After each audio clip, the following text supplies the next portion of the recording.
Hello, I'm Archie Luxury and welcome to the program. And today I want to talk about Porsche IMS, that's intermittent bearing failure. That's right, IMS bearing failure.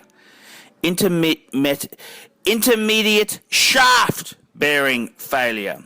And I've got a link in my description, and this is from the IMS Guardian website, and I'm going to put a link to this website, but let's just have I'm just using that article as a base. IMS failures explained in the Porsche M96 and M97 flat 6 engines. The intermediate shaft, IMS, is located just below the crankshaft, and the IMS bearing is positioned at the far end of the shaft facing the transmission. All model years 1997 through to 2008 Porsche Boxster, Cayman and 911 models with the M96 and M97 engines have an intermediate shaft. The crankshaft drives the intermediate shaft, which in turn drives the camshafts in the cylinder heads. The IMS bearing is similar to axle bearings in that it's a sealed unit housing steel balls with a permanent lubricant.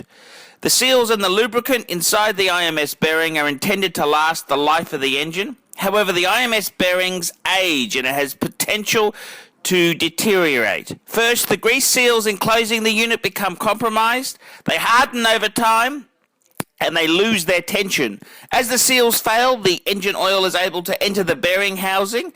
As the seals erode further over time, more and more engine oil seeps in and washes out permanent lubricant inside, surrounding the steel ball bearings. Next, the grease seals may still be intact. The permanent lubricant inside the housing has been dissolved. The compromised grease seals now provides a barrier preventing the seeped-in engine oil from leaving the chamber, but also preventing enough fresh engine oil to enter that might cool and lubricate the bearing surfaces. The engine oil that has replaced the original lubricant also carries combustion byproducts from blow by entering the crankshaft. These combustion byproducts can include traces of fuel and moisture and can contribute to corrosive wear of the ball bearings and the bearing housing interior.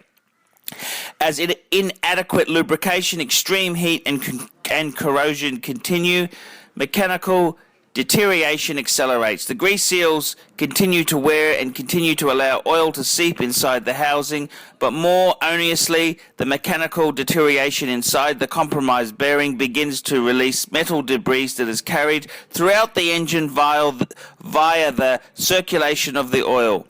As the deterioration continues, the seals on the IMS flange will begin leaking due to increased pressure within the bearing. A visible clue at this stage of the deterioration is oil leaking between the engine and transmission.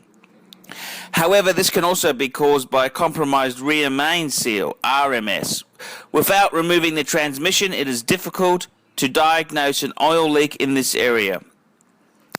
As time and use wears on the engine, the components inside the IMS bearing disintegrate.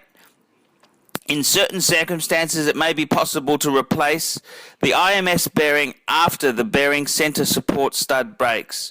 But when the internal ball bearings separator fails, allowing the expulsion of the balls themselves, it's too late. As there are no outwardly signs of any of this damage, the vehicle will continue to be operated. At this stage, the IMS bearing's outer race begins to make contact with the IMS flange, damaging both the intermediate shaft, IMS, and the flange. This in turn allows the valve train timing to be compromised and valves and pistons collide, resulting in metal debris which travels throughout the whole fucking engine. At this point, a complete engine rebuild or a replacement engine are your only options. And I gotta say, I'm just so surprised. I mean, I remember when the Porsche Boxster came out in the late 90s and, Porsche engineering, you know, I mean, you could get burnt with Italian cars, but the Germans, I mean, this was precision engineering. Porsche, that's, you know, the holy grail of Porsche automotive.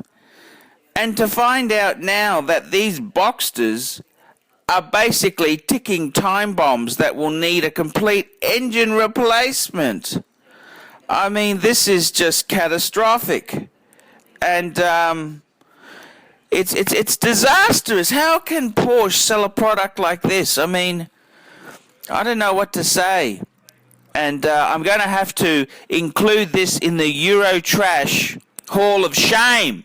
The EUROTRASH Hall of Shame. The Porsche Boxster. I'm Archie Luxury. Tell me what you fuckers think of this.